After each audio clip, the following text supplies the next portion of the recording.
Hello. Uh-huh. Hello, Sevan. Yes. Hi, this is Hassan, and I had a question about the way of the shaman and your perspective on it, and also the ancestral groove you talked about earlier, and how it kind of drives you in a certain way. Well, yeah, I mean, well, the way of the shaman, I'm not sure if you're talking about the literary text itself or the actual path itself. The Um, actual, yeah, the actual path. Well, yeah. I mean, I could only refer you to someone who would be more in a position completely to explain it to you, although I can give you some pointers, but that would be my good friend Luis Diaz, who's actually had the opportunity to even, well, he's from Colombia, but he went back to Colombia for a while and sat with some of the mamis and taitas and really absorbed what the ancient tradition was about with shamanism, where shamanism is today, because obviously, just like everything else, shamanism is suffering from many different individuals, self-proclaimed shamans, just with the ayahuasca and not understanding the tradition and understanding what the whole goals and things were. Personally, like I seen more than anything, ayahuasca metamorphosized lives. But that's a very, very unique process. So it does have to be done by the proper individual. I've also heard of the other side of things where a person gets into the ayahuasca too much or gets into, just like anything else, if you're not dealing with the astral hygiene, meaning that making sure that the individuals around you, when your chakras that are open, and the personal state of your consciousness, even on also your physical cleansing, etc., is tightened down before you open up. That becomes very important. So these are all very adept paths. Obviously, when you're talking about a shaman, you're talking about the depth of the depth. So the level of how you have to begin to experience things doesn't really come from so much of a teacher, more so than it comes from experience. It takes a person who is willing to go and make that connection, not just because they read about it or heard about it in a book or something, but they feel uniquely a connection to it and it's something for them. And so then they generally are caught up, as I say, or whisked away into some area where they can begin to get more in tune with that. And so I personally believe that it is a bona fide path of healing. I've seen individuals with real situations and real issues go in there and get clearance.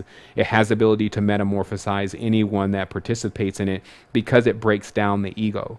It actually shows the individual, allows, along with more than anything, allowing them to feel their presence in their current state. Personally, I'm looking forward to the times of where the ceremonies themselves are.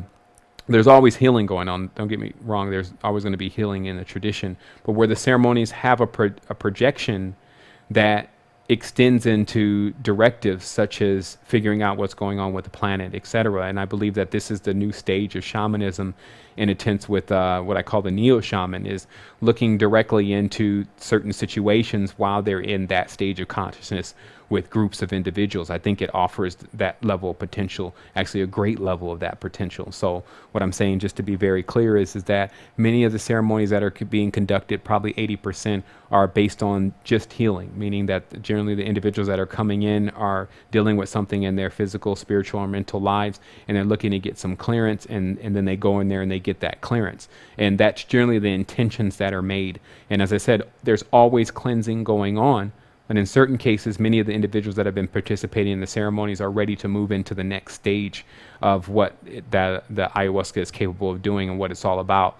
And so I'm looking forward to the times of when the projections become very strong and they start to become directed towards some of the things that are taking place in the reality, as far as looking into them and stopping them. It's the same way that the people would utilize this power of prayer and these kind of things in order to change things. I see that as a very integral benefit to what's happening with the ayahuasca ceremonies.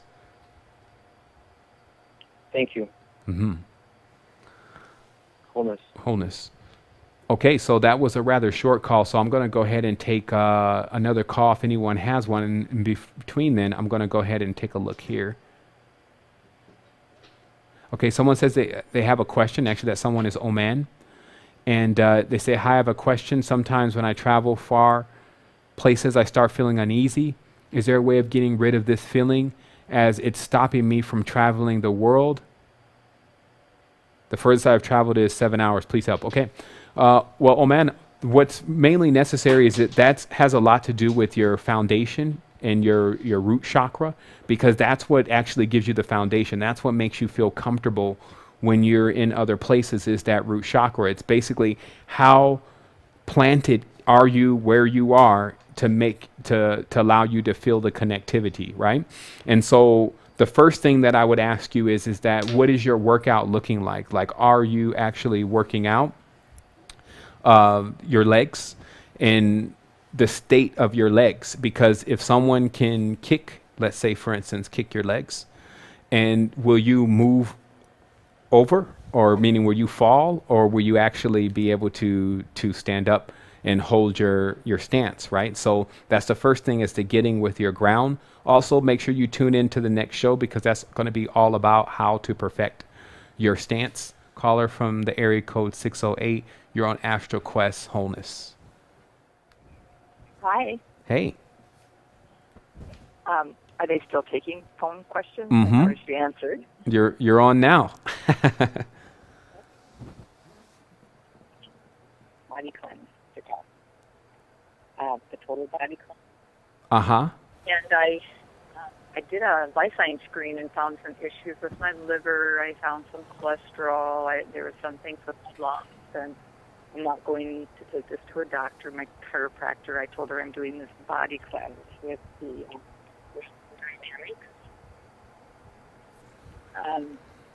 So I think I'm in the right step to do the cleanse and then stop taking any other supplements, just stay with it, realm or any other. So I had some questions about maybe what I'll be experiencing, or what you might say for a first-time user. Of the cleansing kit, ma'am? Am I hearing you correctly? Yes. Uh-huh. Okay, and is that are you saying that you had already tried the cleanse, or you're thinking about trying? Coming Monday. Okay, hopefully. Awesome. Is that an internal cleanse complete, or is that a colon cleanse? The whole thing. Okay. Okay, awesome. So yeah, I can let you know exactly what to expect. Obviously, this cleanse is a lot more gentler, and this fast, there's a fasting that does take place, but it's a lot more gentler than some of the cleanses and things that I've experienced in the past, and I really like that, because obviously, if you go on, as the lady had discussed earlier today, if you go on something and that's too aggressive for the body, that you can do some damage to the body. But in this case, what Blessed Herbs has put together is they put together the perfect type of package for you to clean the body out completely, right? And so what you're dealing with first is you have 3 days of initial where you're backing down, and I love this, that backing down off your food supply. So it's not that the first day that you start it, you have to stop eating right away, because that becomes very difficult and you start getting hungry a lot easier. So what happens is that first it's 3 days of just backing down the intake. And then what I would suggest personally, and this is a big thing, is that you decide to use the best option, which is actually not eating anything. And the reason why is because you won't actually be as hungry, because you have the psyllium hull packs, which are basically what you are drinking in conjunction with apple juice to cling to the walls of the colon and pull off what's called the mucoid plaque. And the reason why this is so important not to eat, especially during this process, is because if you happen to eat something or anything that has a fibrous nature, you can also drink strained juices, and there'll be a chart there to let you know what juices not to drink, but which ones you can.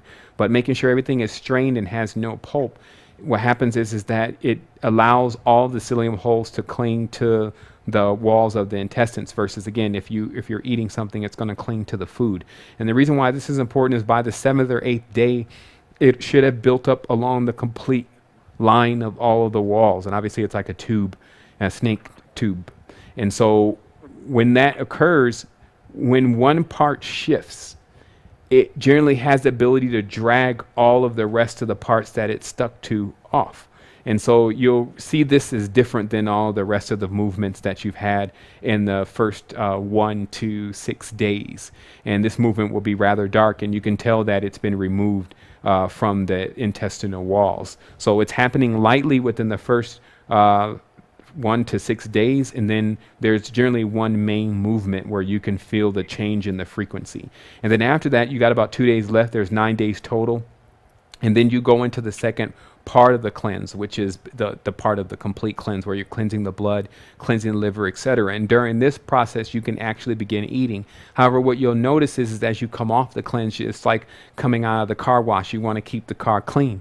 So you don't generally rush back into eating if you were already, but most people aren't. But if you were eating something that or most people on the line aren't, but if you were eating something that was already tearing up your system, generally, especially once you remove something and you feel that clearance, you're like, I'm definitely not going to go mess up my system again. And so obviously you get a chance to really enjoy your body. So that's really what to expect is that complete lightening up, obviously with frequency. And we talk about this a lot, but when you raise the frequency of your body, this allows you to be able to get into the situations that you so far haven't had the energy to get into. And so so it's an awesome thing, and I definitely congratulate you for taking that cleanse. And a lot of people have been getting on the cleanse a lot more, and then it's not one of those things where a person says, well, I didn't feel anything, because it's obviously you're doing a decent amount of work, and what we've done is we've just made sure that everything is there in a timely manner, all your manuals and things like that are necessary for you to do the cleanse properly. Got you. Yeah. So I guess part of me is... so I did this. Do you know what a lifeline screen is? It's something where they go through and check everything. So I saw all these, things come up like the liver is stressed and, the lungs are stressed. And I'm just so excited because I'm not even worrying about this. Right. For the most part. Right. I mean, especially, well, it's not like you're not dealing with something that's not going to go over all of that. And that's the good thing. It's almost like doing maintenance to the car. And I would advise people to also understand, well, first of all, the word car means flesh, as in carnivore. And so it's what we use to get around. So our bodies are actually the real cars. And so the maintenance that has to be done to the filtration system, which is basically the pancreas, the liver, etc., needs to be at least every 5,000 miles, or wherever, however in your body that your body turns its cycle. For some people, it's 3 months, 6 months, a year, etc. But you need to, well, most people say you should follow the seasons, that the world is in a tense setup to our seasonal cleanse cycle. So you should cleanse the liver during certain times and cleanse the lungs during certain times. And this becomes a seasonal thing because that area is more easy to clean during those times. And that's also based on temperature outside and things like that. So, as you get more into your body and also positioning yourself, like where you're actually stationed, your house and its geographic positions, those kind of things. And remember, this is like where you're just doing more research on yourself. So for those that feel like this may be guiding them somewhat off the path, it's not, the path is you. So the more you can learn about you and the significance of where you are, then the more you can collect all of things that you've been separated from. Beautiful. So then after I do this and I can learn about the future ones, like next year, just look into what comes next. And for sure. Well, there's a lot of information on the internet about when to actually cleanse certain organs and how that works on a seasonal level. Generally, that's specific to your climate. So yeah, once the cleanse is over, you'll actually have an opportunity. Well, you can even do it during the cleanse. It makes it better than looking at food on TV or something. But no, there is one part of the cleanse though where looking at food becomes satisfying. I think it's around the 4th day. It's like I don't need to eat it. I just need to look at it. But no, what happens is that at least after the cleanse also, then because the body is more subtle, then you get a chance to look at utilizing more subtle things to be effective to the body. And we're not just talking about buying monatomics or something like that. We're talking about crystals. We're talking about all those kind of things that may, if you've experienced in the past that you haven't had as vivid encounter with, meaning that you can't feel anything, the energy potential is there. So what we also want to do with our whole Advent here into spirituality is we want to show people, well, what is vivid? Like what should be happening? Because for instance, if you take a magnet and you take this magnet and you put it in between your 2 fingers, put it in between these 2 fingers, or put it into here, and if you don't feel anything, that means that the body is not conductive enough. The fluids have to be changed. So it's just like a diagnostic that you do on the body, and you can test out the energy centers to how subtle the body really is capable of feeling by utilizing first N52 little small magnets, getting into bioenergetics where it shows you how to put magnets on different parts of your body.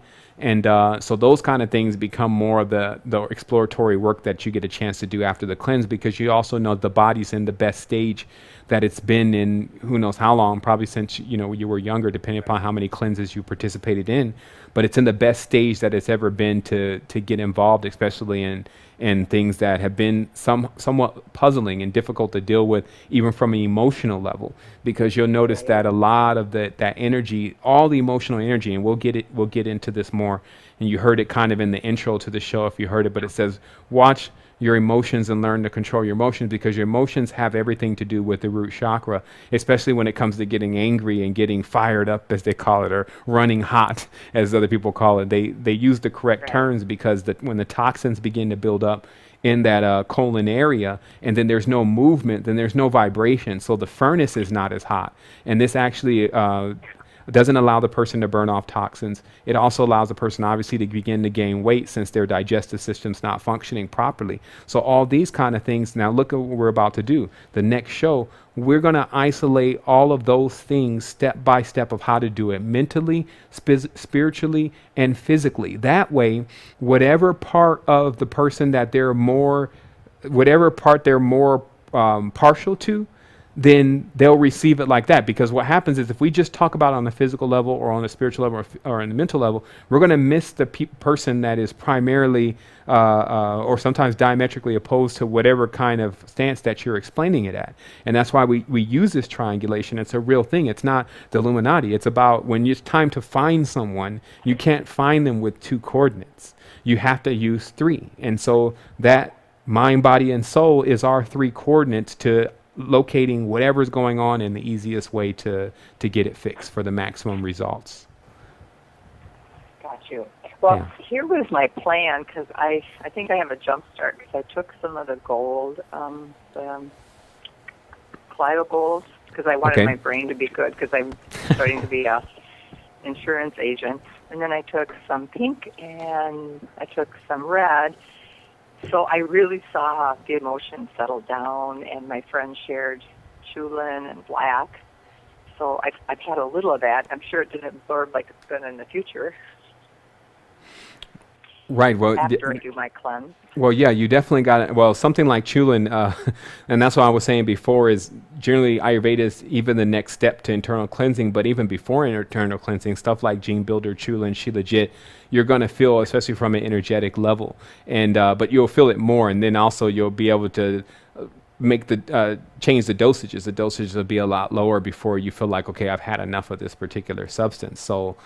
Yeah, I mean, there's obviously a lot that you can keep doing with yourself, but the goal is, again, is the main thing is the cleanse, and that's why sometimes it's to us the first place to begin. And there's 2 price ranges. Obviously, not everyone has the ability to get into internal cleansing because it's quite pricey. I think the kit is like $275, but the colon cleanse also is about $75 or something like that for those that are listening. Yeah. So to understand that the larger organ is the colon, and that's the one that has most of the fecal matter and all the different toxins and all these kind of things in it.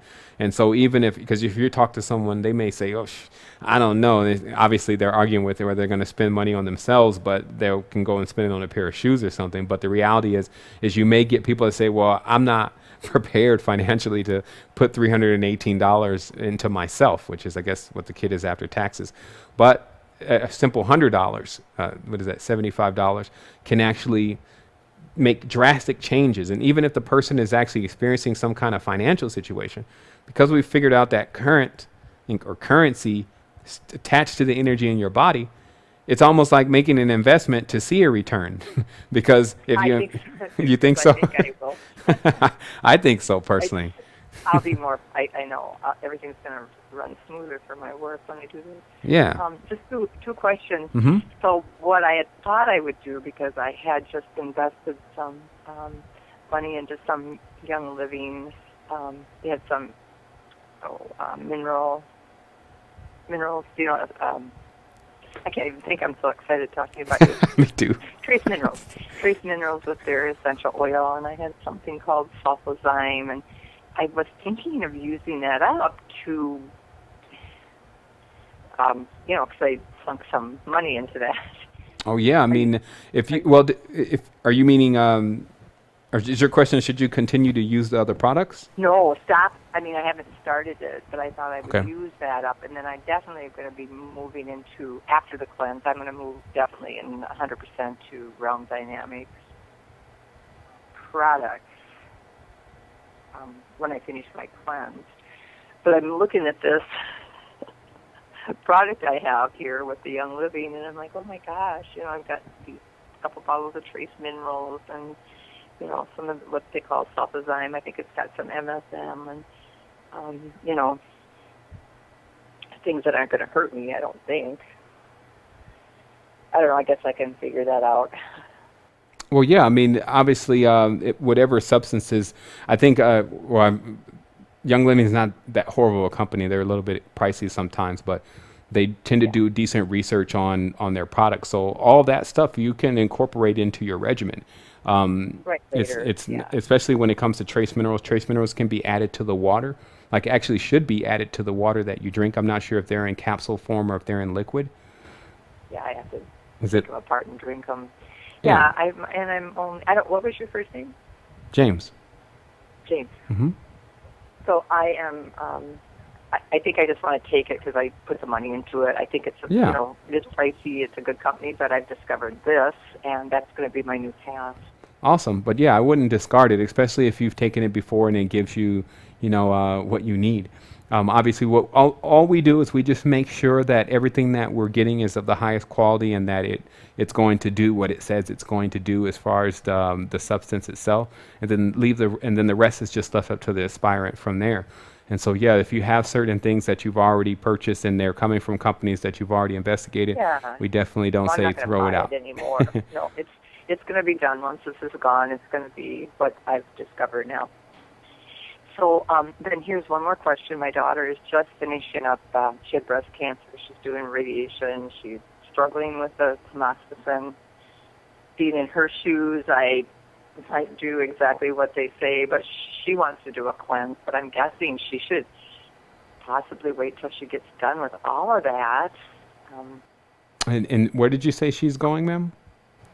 She had breast cancer, so they've done some margins and lumpectomy, and then she's just finishing up the radiation. So she's been using, we got her blue tansy, because that's from Young Living, and it helps pull radiation, supposedly, whatever. We're just doing what we can for her.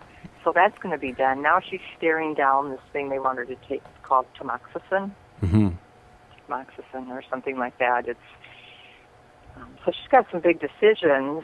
However, I feel like she wants to do this cleanse stuff.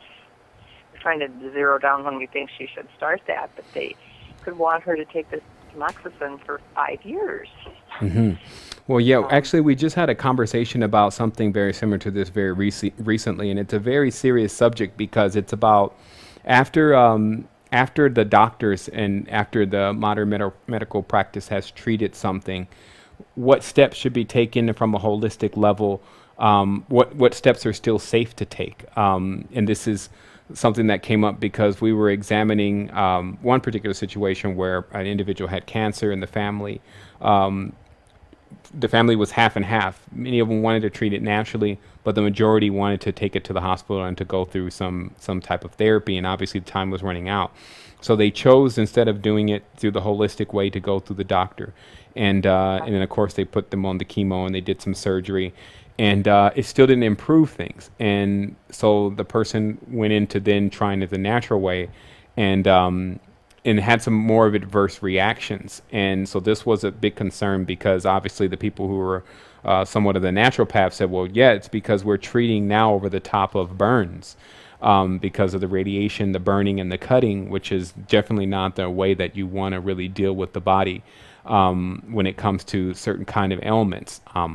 So what happens is that you have to use common sense, because realistically something is aggressive at times. If you've done any kind of thing to your digestive system, let's say, and let's say they've gotten some kind of colon surgery, and then they go and take a colon cleansing kit because they're like, well, I should have did this before, but I'm going to do it now. And then, stimulate their bowels to a point where they even start to have some bleeding issues. So the reality is that it's a very serious thing when we're talking about how to treat something that that has occurred. So every situation has to be dealt with and isolated specifically, and that's why we've got this whole specialist thing going on now. Is because a lot of people are coming with not just default situations, but situations that are specific to what's going on with something direct. And so we want to make sure that we're dealing with it directly. We want to make sure if we're going to suggest anything, because obviously we're not doctors. But if we're going to suggest anything, we want to make sure we do all of our research and we want to know everything about what's going on. And then that way, if we make any suggestions, then it's okay. So, but the general rule of thumb here is to not use anything that is very aggressive. Like if you're going to treat the situation after the fact, then you need to work with the more subtle, the etheriums. Even things like the Ayurveda, except for SIMD and Agar 35, which are, they help with situation with the lungs and the brain, but nothing like Jing Builder, Chulin, and these kind of things that basically cause energetic spikes or energetic upheavals in a tense, meaning that the energy center is agitated because it picks up very rapidly.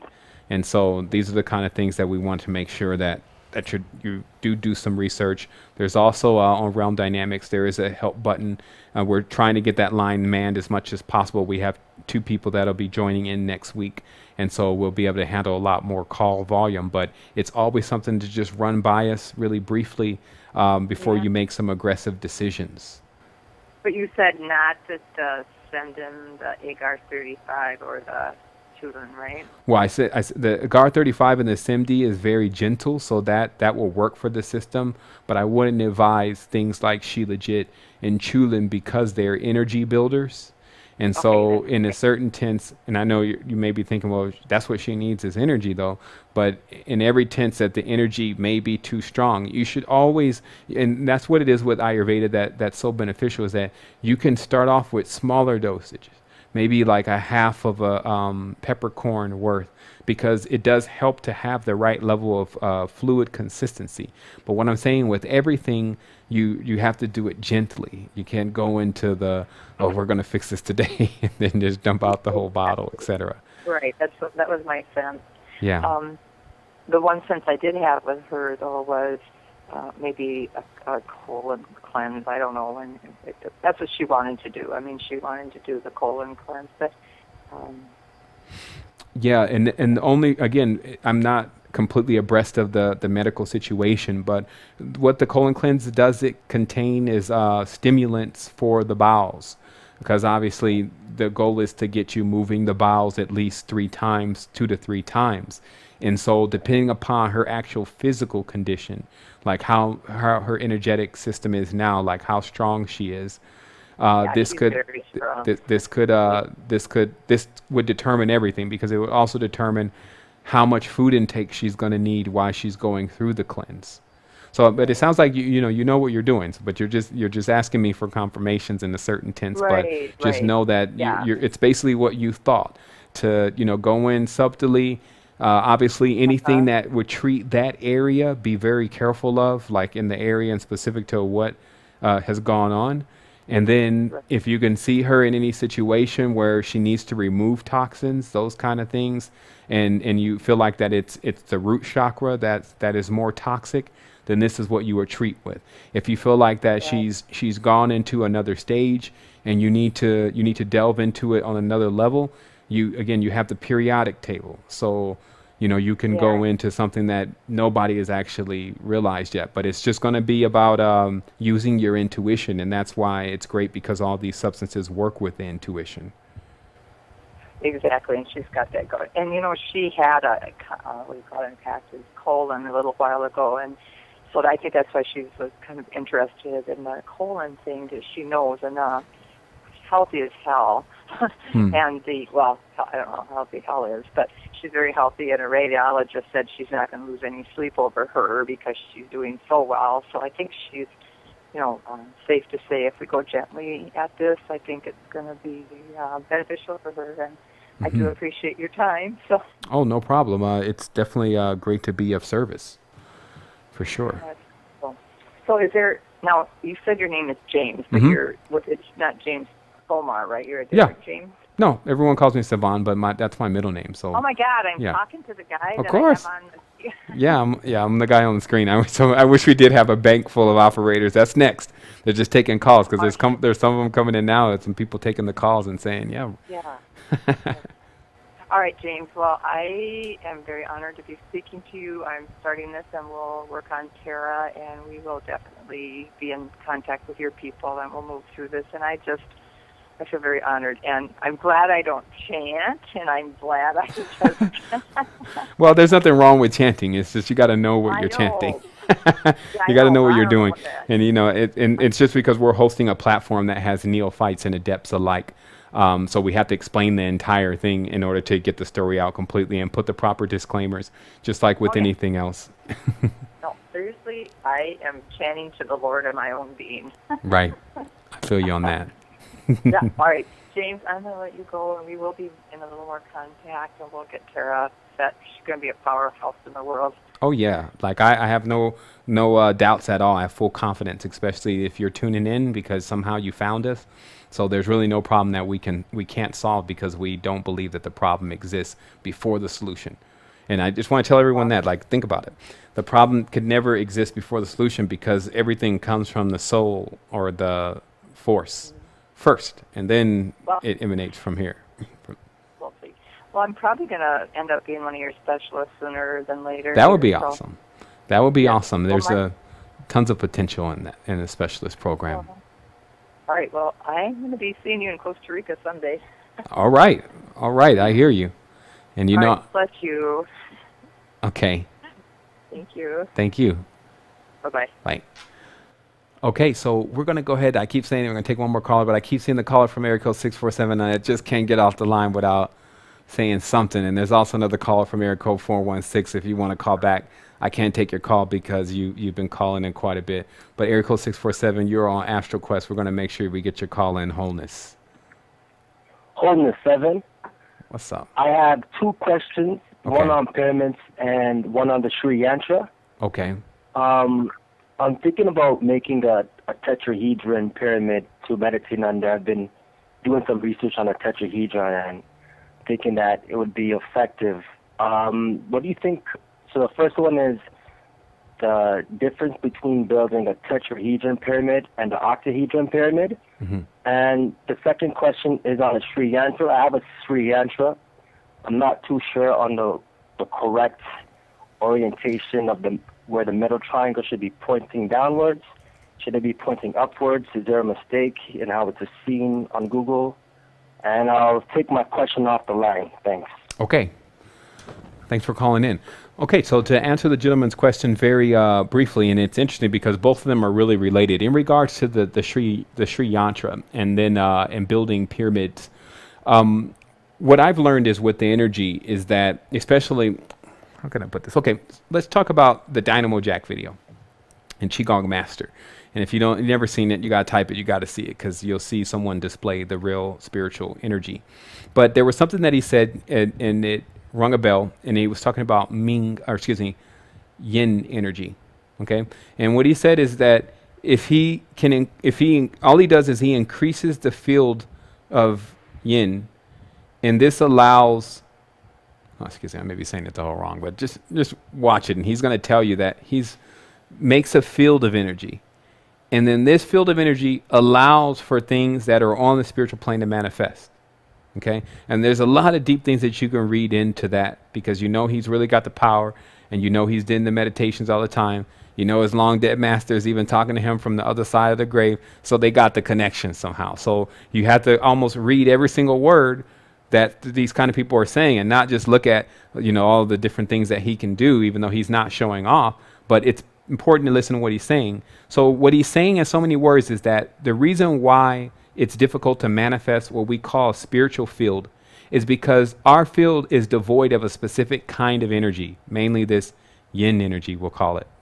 And what happens is for an individual who is capable of doing this with their body and using prana, that they can generate one of these fields. In fact, they generally are generating it all the time. It's like an orgone field, right?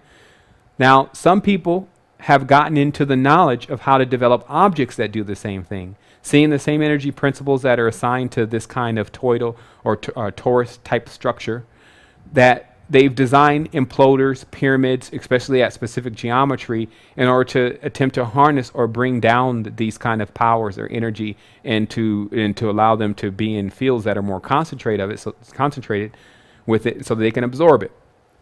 So my response in regards to the Sri Yantra and many of these triangle objects that are built is, the first thing is that we have to understand the real meaning of the Sri Yantra.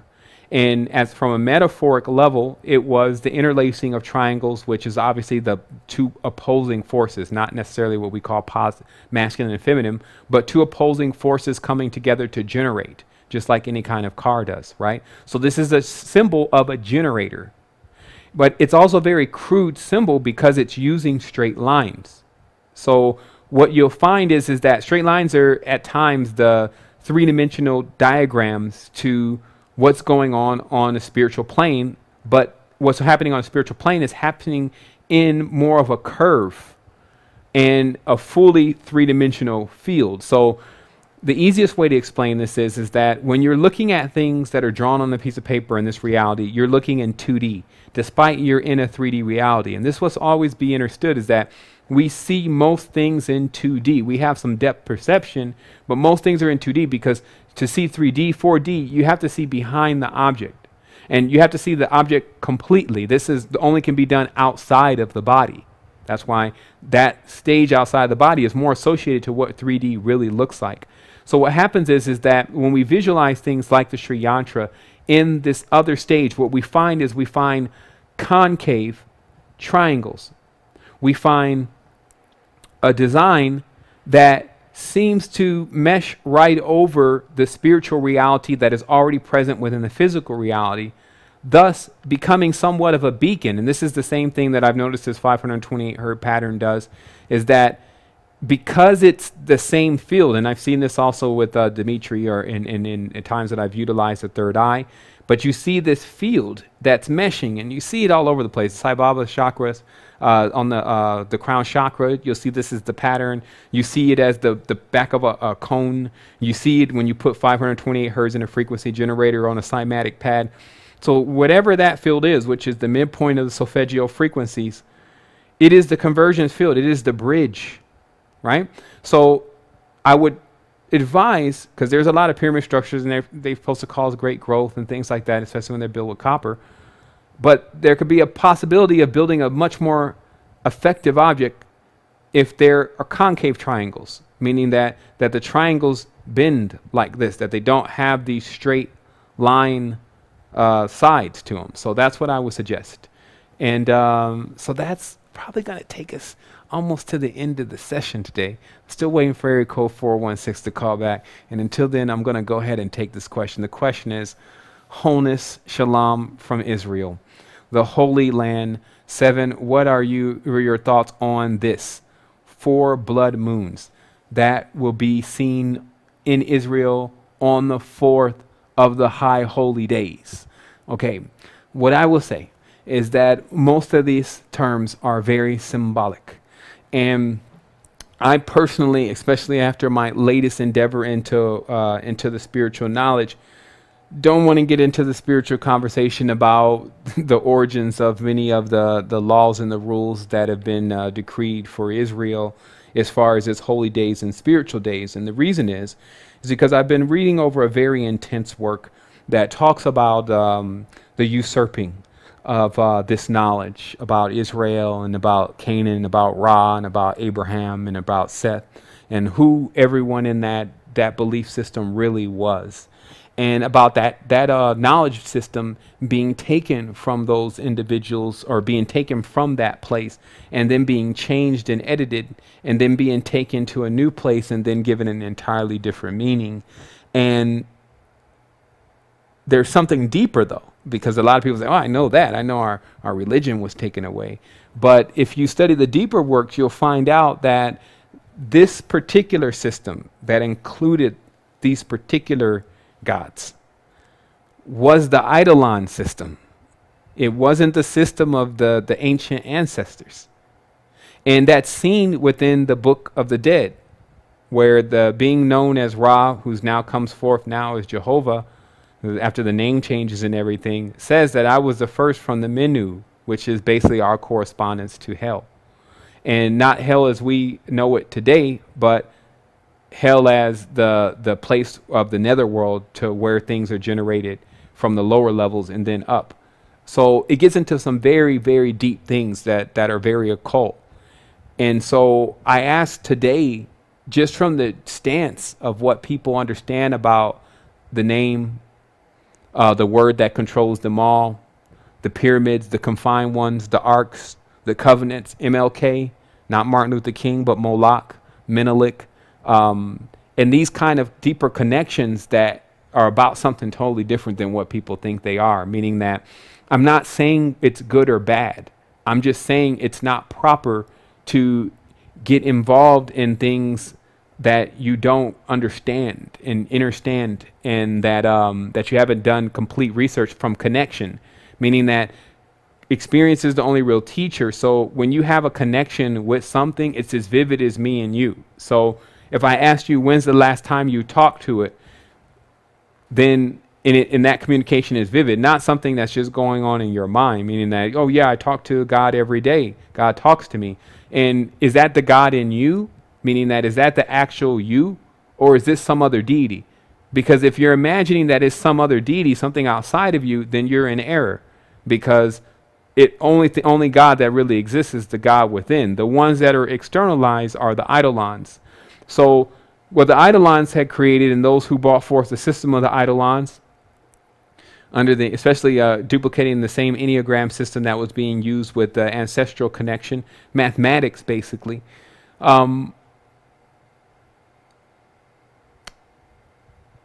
It's basically where you have individuals just delving into things that they don't need to be delving into, until you get to a level of an adept. What you'll find is that the system that replaces the ancestor system was about a business, that system was selling spirituality, that system was a confinement system, a way to actually utilize false ancestors and false spiritual concepts in order to manipulate the individuals that were in that area that were generally being enslaved. So it was very extensive from a level of service, and also predictions. This is when you have something going on every single day, or something's supposed to happen. This is the same thing that's happened in the New Age industry. Oh, it's going to be 2012. This is the change of the entire consciousness. Oh, it's about to be, this comet's going to hit us. Oh, it's 9/11 again. Oh, it's 2012, or excuse me, 33 and 11/11. And so what happens is when you get into doing that so much, trying to predict, trust me, a true magician, as they say, never spends their time predicting the future. They create the future. That's the big difference. Think about it. The one who's predicting is always somewhere, let's see what's going to happen. This means that they are not projectors. They are not manifestors. And they're not creators. They are subjective. Excuse me. Things can always happen to them, right? They can always become subject to something. Okay? So that's what we need to realize, is that a lot of the terminology and the symbolism that's being used today is not explained in the way in which people need to really be hearing it. And so instead, they've come up with something on a physical level to give them a correspondence to it. Then it loses its meaning entirely. So that's all I will say about that, because that's a chakra, meaning that we actually will take a visit to the ancient kingdom and pull it apart. And for if anyone misunderstood what I'm saying today about the connection with the ancestors, just remember what I'm talking about is that you see constant upgrades. You don't see the beginning. The first, they were continuously updating the Bibles and the Qurans and all these books like they're doing Wikipedia. And so where they're at now is the same condition that the whole world is in. It's in the hands of the diaboli, as they say. It's in the hands of some diabolical entity that only wants to utilize it to further itself, to make everyone a slave. Basically, you become a servant of God, right? And none of this makes sense. Once you get into a higher state of consciousness, you realize, first of all, to become a servant to God, there is no servants in a place where all are equal. You can choose to serve, but nobody has you as a slave. you are not a wretch, meaning that no one is higher or lower than the other, because all contain, you can call it the all spark. And on every level, on the lowest levels to everyone, and the highest level, they are atoms, pure energy. So the division, so notice you got Adam, right?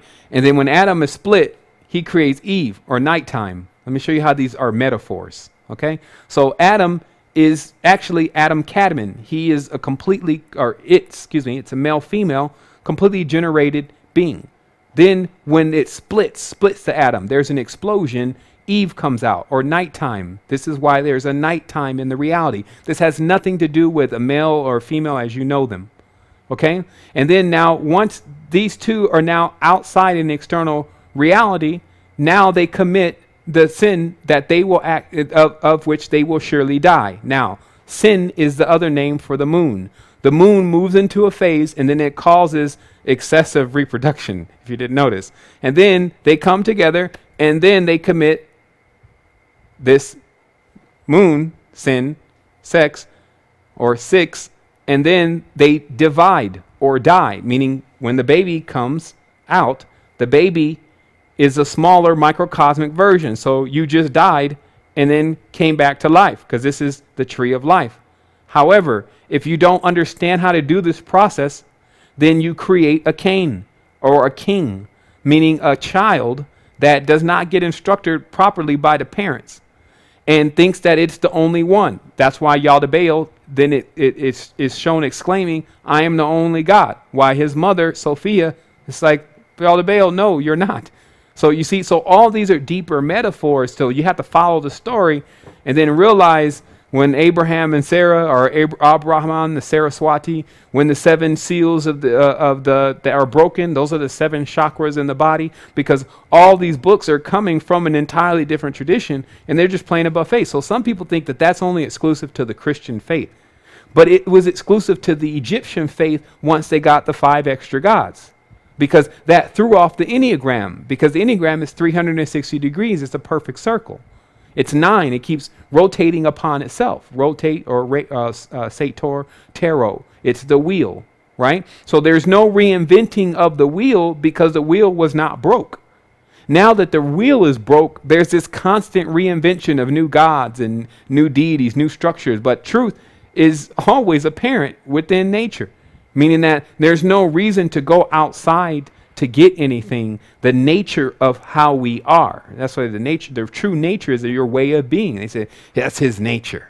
So what are you referring to? You're referring to the person's way of being. So this is what we have to get deep into. Is we have to get deep into looking at back into the symbolism and into the metaphors, seeing where the person who interprets it is generally the one who's going to be who won, probably the same one who's creating the money.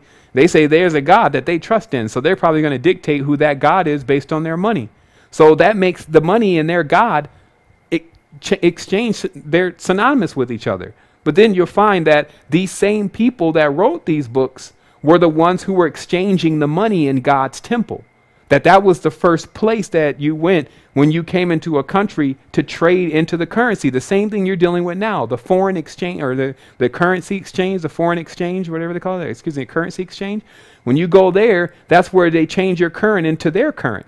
That was the church back in the old days. So the ones who were the money changers, as you see in the New Testament, Jesus goes in, he flips over the tables of the money changer. The ones who were the money changers were the ones who created all the books, then wrote all the books and published all the books, because they were the ones who had the money.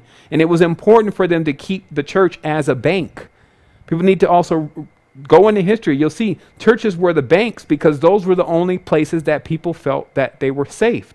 Because it was known that basically everyone was superstitious. If you stole from the church, then you probably would incur some horrible thing in your life in an afterlife, right? So everyone was keeping all their things in the church. And that's why when there was the Crusades, all of the holy relics and all these different gold objects and crystals and all this stuff were taken back and forth between the Arabs and the Christians, because they were sacking each other's mosques and churches to where all this stuff was being kept.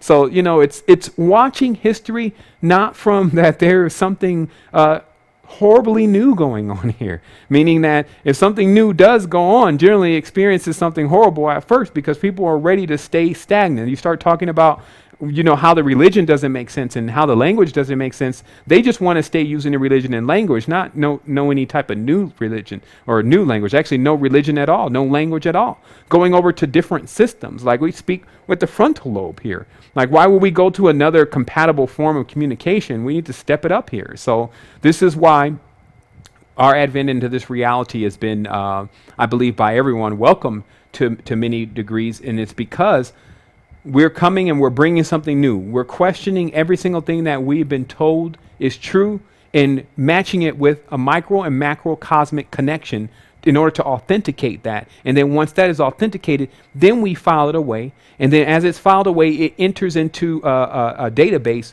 of knowledge that is also true. And then as it begins to connect together, then we start to being able to answer the truth. We start to be able to answer the truth within everything, but mainly the truth is in self. Because that's what it is. It's about going through your experience, building these chakras, because you're going to have to build your system. The root chakra, that's the whole sat thing. That's the whole foundation thing. That's the whole aged thing. How long have you been here on this reality? Some people say, oh no, I'm not Saturn alien. Okay. How long have you been here? And where is here? Now, you have a lot of knowledge, but how much of that knowledge is applicable to getting you into a higher plane? When's the last time you've been into a higher plane? So that's what you'll notice about the Saturn aliens. Saturn aliens have a lot of knowledge about physical planes. But when it comes to spiritual knowledge, which they also claim to have authority on, they have none. And this is because they cannot remain in that stage of consciousness. That stage of consciousness is for that ultraviolet. That stage of consciousness is for that particular geometry, that particular element. So that's what I'm saying is if we get out of playing these roles, because that's all that happens, is that we just want to choose the team that looks like it's going to be the one that wins. So we jump, oh, I'm on this side with the Arabs, or I'm on this side with the Christians, or I'm on this side with this God or that God. And they're going to destroy the heck out of the ones who took and stole. And this is going to always be going on in the rotation of dualistic planes, meaning that the melanin recessive will wake up one day and be disgruntled about the level of melanin dominance going on, just like the melanin dominant will wake up one day and realize that they're tired of the recessive oppression. You see, because this is all the conflictive realities. So if you're waking up with that, don't see yourself as nothing new. If you wake up and your mind is clear, then you're new. So that term new, which was a Kemetan term given to what it exactly stands for today, means clear. It doesn't mean black or white. So that means if any kind of conflicts, opposing polarities are still going on, you're burning energy.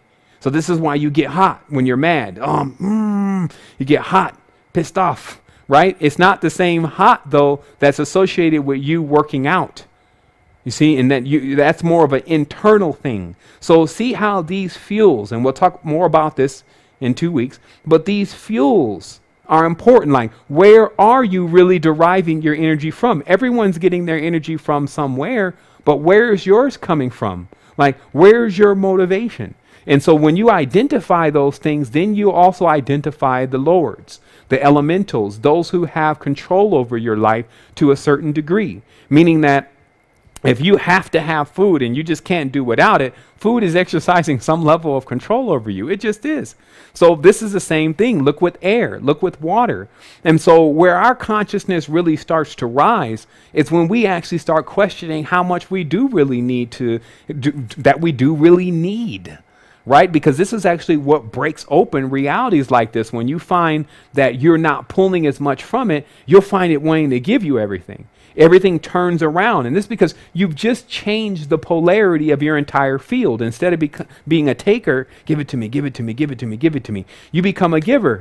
Now, even your grandma knows, and she told you, and your grandfather, what position to be in, position to be in would be better. They say it's better to give than to receive, because at least you can give, while a person that's waiting to receive is waiting, like they need someone to help them, right? So we need to start thinking about this, because this has a lot to do with our power. Because if we're all the time saying, well, give me, give me, give me, I'm going to take, and we're not pushing anything back in it, but we're thinking we got over, oh yeah, this keeps giving it away. That's not what's happening. It's just a continuous test to see if you're going to flip the energy around. Because the one who is receiving is the program. It's the computer, right? Like, look at the computer. I tell the computer what to do. Computer, wake up. Computer, I'm going to go over here. You're going to do this. You're going to show this. You're going to do that. You're going to calculate this, right? That's a computer. But when you start being able to engage, that's when you change the energy. So you take your seeds, all your seeds. Your seeds are your ideas, your children, things that you create, your gifts, your talents. All these are seeds. And you take your seeds and you watch where you're planting them. Like if you, and this all is very simple, people, and it's just something that hasn't been brought to this world in the way that it should be. But the reality is, again, if you have a talent or you have a skill and you spend 100% of that talent or skill onto something, this is a parable of the talents, onto something like Joe Schmo's taco shack or Billy Walters engineering corporation, and all of your energy is your seeds, that's what it is, your seeds. Because remember, seeds have this energy in them. See, a seed has the energy potential of an entire tree. So this means that it's torqued down, and we talked about this before, torqued down encrypted knowledge and energy. So in this seed, there's torqued down energy. Okay? And so what you're doing is that when you release your seeds into the reality and you give your seeds to somebody else, and those seeds start to grow, they're going to manifest on their side of the land unless there's someone that is open source or somebody that is symbiotic with you. So this is why we plant a lot of our seeds, our ideas, our intentions, all into other people's stuff or into things that we can't share in. And this is what we spend most of our day doing. The biggest turnaround for me and the biggest change in my life was when I figured out a way to make this my profession, meaning what I do. Talk spiritual knowledge, eat, live, drink spiritual knowledge all day. Meaning that that's, of course, what I do in my life. But that was also accepting that, okay, well, I gave it all away. Personally, that was how I reversed my situation. And because I realized that everything was holding me in Atlanta or Atlantis. I mean, everything was synced up. Like I could see in my life spiritually that I was under some type of dominion. And that all of the stuff that I had gained was under that, was in charge. The dominion had charge of that and all the companies and those kind of things. And I said, and when I went through the spiritual experience, it was so aggressive, I could not deny that there was not a spiritual plane and that there was someone manipulating things from another scope in time, meaning that even the place that I was in was configured for the activation, but I didn't configure I didn't go and move into that place and say, oh, this is a perfect place for the transformation. So this meant that to me personally, and I don't have to authenticate it to anyone else, but it meant to me personally, somebody is on the other side of time. This is going to be very difficult. And I'm that kind of person. I'm like, man, this is going to be a hard one if someone's on the other side of time and they're not even revealing who they are and I can't see them. I can actually feel their presence. And as I went into a greater stage of the activation, I understood who was on the other side of time and I understood even how they were doing it. But right then I felt extremely disadvantaged. So this put me on the path. And it put me into figuring out exactly what's going on here and to not be playing with it. That's why I always tell people, man, you're still playing with it. Like you don't have any idea what it's like to be living this kind of life on the spiritual path and to understand that you are the spirit. Like everyone is monitoring the spiritual path from not inside of themselves. Not everyone, but a lot of people are monitoring this as if it's a subject or something. If it's a study, this is a life.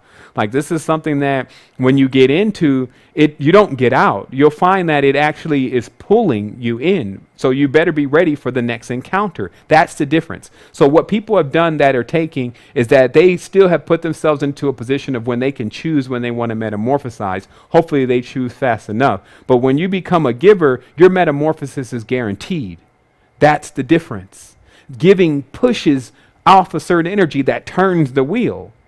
It doesn't turn back the cogs of time. It pushes them forward. So that's the biggest difference. It's the change in energy direction, centripetal versus centrifugal.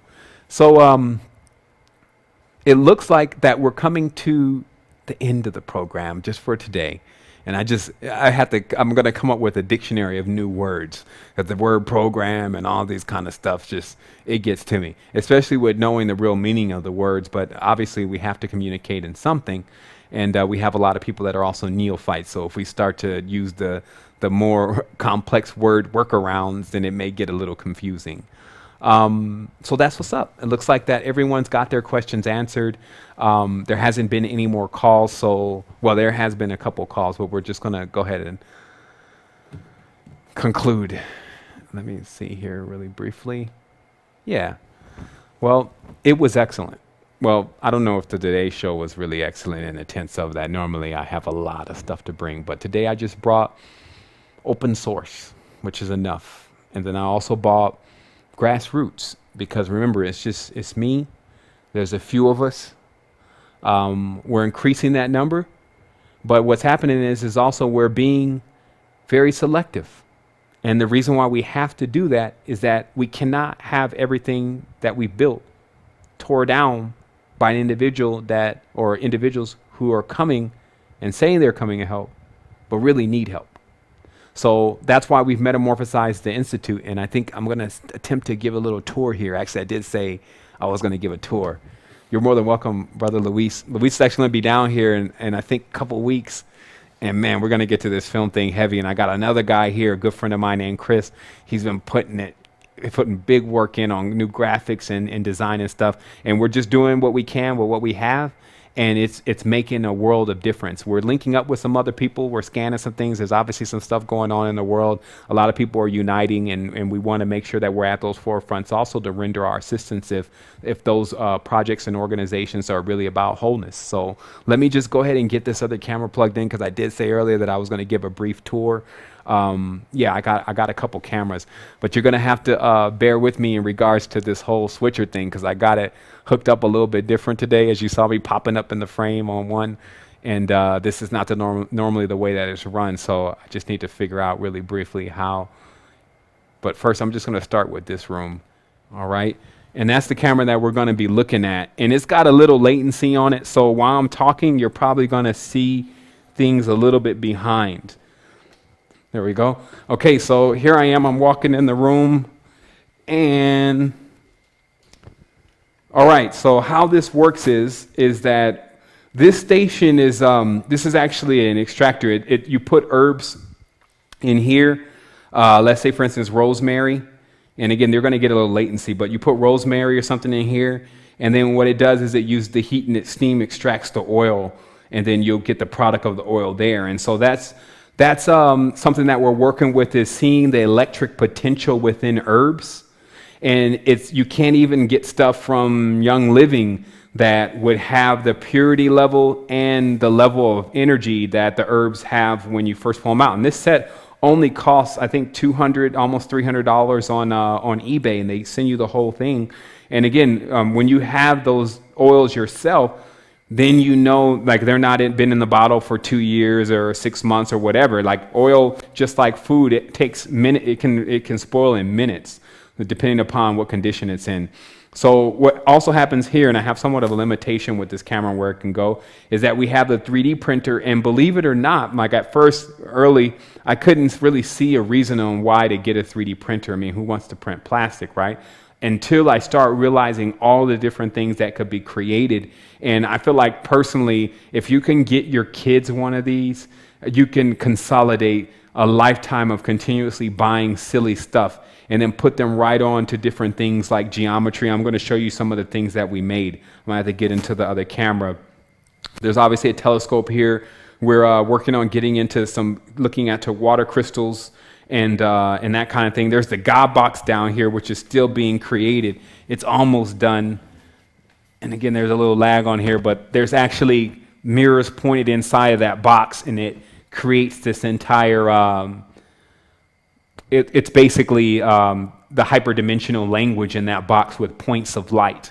And we're just waiting for a pin camera because we realized that we couldn't get a decent camera into that hole, so we couldn't do any videos. Over here, straight fringe, like there's no telling what you may run into. I took this off OB1. No, so there's tons of stuff. There's silver machines to make colloidal silver. There's tuning forks, and again, I'm somewhat of a limitation with this camera. And there's the God helmet. Let me see if I can. And again, I do apologize for the poor quality of camera work here today, but I have another camera that I want to use. Actually going to use GoPros. These cameras work awesome though because they're networked, but we got the God helmet here, and it does work. And in fact, I agreed that I wouldn't use it until I could spend more time in configuring it properly because of how well it worked. Shadowing and ghosting and those kind of things were apparent. But basically what that does is it stimulates the hippocampus area of the brain and many of the central areas of the brain, but it's something that you have to be very gentle with. It's not a, it's not a, hey, let's just turn this thing on maximum power. And so there's tons of stuff inside these cabinets and in this room. And again, I'm just kind of demoing it out today just so you see some of the stuff. There's obviously the frequency generator. There's a Chladni plate to do some cymatics. So we got tons of stuff to get season 3 going and to have an awesome time. This is also a lymphatic stimulation system over here. And yeah, so this is the fringe room, and no telling what's going to go on here. I think actually there's even, again, we got a little lag, but there's the magnetic pulsar printer, and there's that Nova Pro light sound therapy. So don't go run and buy any of this stuff before you get the official yay or nay from Realm Dynamics as far as what, you know, if it works and the benefits of it and the potential of it. This is where all of the, and I'm going to grab the camera now, but this is where all of the work goes on. Like every day I'm in this room and I'm just hitting it. And even till nighttime sometimes. And, you know, a lot of people say, you need to get out more. But I'm like, okay, when we get more people in on this, I'm sure I'll be getting myself out more. But okay, so in this room, what you're dealing with is, this is where work goes on. So we got quite a few computer stations. So this one is where all the programming and things take place. This is where the server is. If you notice that's the graphic that's playing in the background. So we have the server actually just playing the backdrop right now. I'm not sure how well you can see this. I'm on the narrow camera. And here's some of those things that we printed out with the 3D printer. This is what I was amazed about, the quality. And this printer only cost, I think, $1,200, you know, and it was a decision that we made because we were going to make some dollies. And I'm here, so yeah. Okay, so we were going to make some dollies, and I decided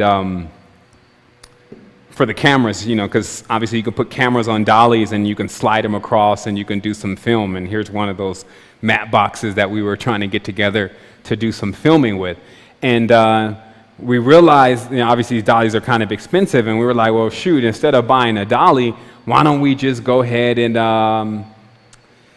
get, excuse me, I'm kind of lost for words here, but instead of buying a dolly, and I'm going to have to take this under the table, why don't we just go ahead and get a printer, because there's all these open source dollies that you can just print right out. And so we decided, that was my decision in buying a printer, and I've been printing ever since.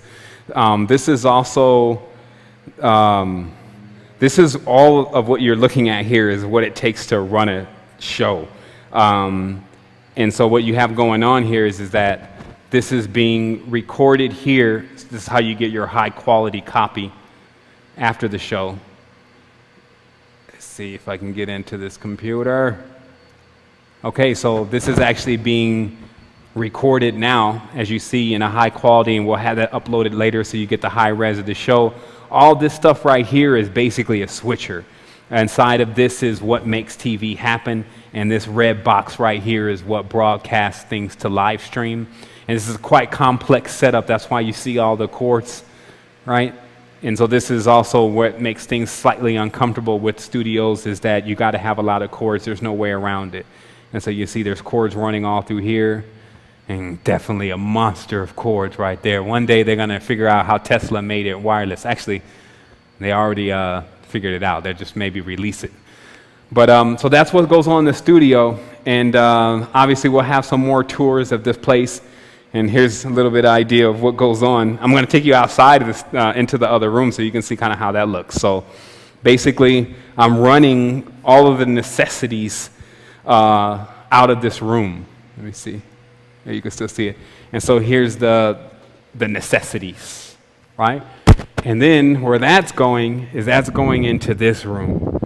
And ta-da! And that's, of course, where I was sitting is in there. So you can see kind of how that green screen thing works. You only need like a small one. And then you do the keying properly, and then you're ready to broadcast, okay? And so actually that's the library back there of all of my books and of the ones that I have in physical copy. And then so again, just so you understand the logistics kind of, is that you're dealing with the studio here, and then that's that room of, let me see if that's even showing. I'm not sure, but I'm trying to hold it out as far as possible. That's the fringe room. Okay, so that's what you're dealing with. And that's Astral Quest Studios. It's a hybrid studio. I'm going to switch the camera here in a second. It's a hybrid studio. Tons of stuff are created here. We can pretty much do anything as long as we put our mind to it. And then if for some reason we can't find it, we just print it. And that's putting the power back into the hands of the people. And we're becoming very creative. And as I said, with the fringe, that keeps us looking into other things and looking into utilizing different materials to create things. That's going to do it for today. And obviously, it's a pleasure. I love being forward and doing the show again. Sometimes I was like, oh my goodness, if I schedule it next week, I may not be able to make it. So, you know, it's good to start. And in 2 weeks, we're going to get right into the root chakra. It's going to be awesome. We're going to talk about the activation on a real level. And then by season 3's conclusion, everyone will be activated that went through the program and balanced, because, you know, you can't activate some things and not activate the others. So just know that we deeply care about everyone, that this is a real thing. We're constantly pushing. It's been nonstop for me for about 4 years. There's tons of people assisting. I do want to give out a special thanks to all those directly working with the network. I didn't want to do the name thing because it's just, you know, there's quite a few people now, and mainly 10 strong people right now. If you want, somebody said, well, how many is it back there? Well, we have thousands of members. Those members are learning the information, they're getting themselves metamorphosized. It's about 10 people that are putting their intentions and putting their projections into the resistance. Obviously, that's directly working physically, and then obviously there's thousands of people all around the world that feel us. We talked to Mike today. We talked to different people that I may not even know are watching the program, but are watching it. I want to say thank you to you. And man, it's just been completely real for me. I definitely want to say I came here and I not only got the t-shirt, but I'm still living and I'm still practicing what I preach in a tense, meaning that all this stuff that we're doing here is what we talked about on the shows, and it's a daily thing. And so we want to get you more into the regimen, showing you how to activate your body and to get you to the potential that you're looking for. So I wanted to say wholeness and balanced vibration to everyone, and thank you again. We'll talk soon.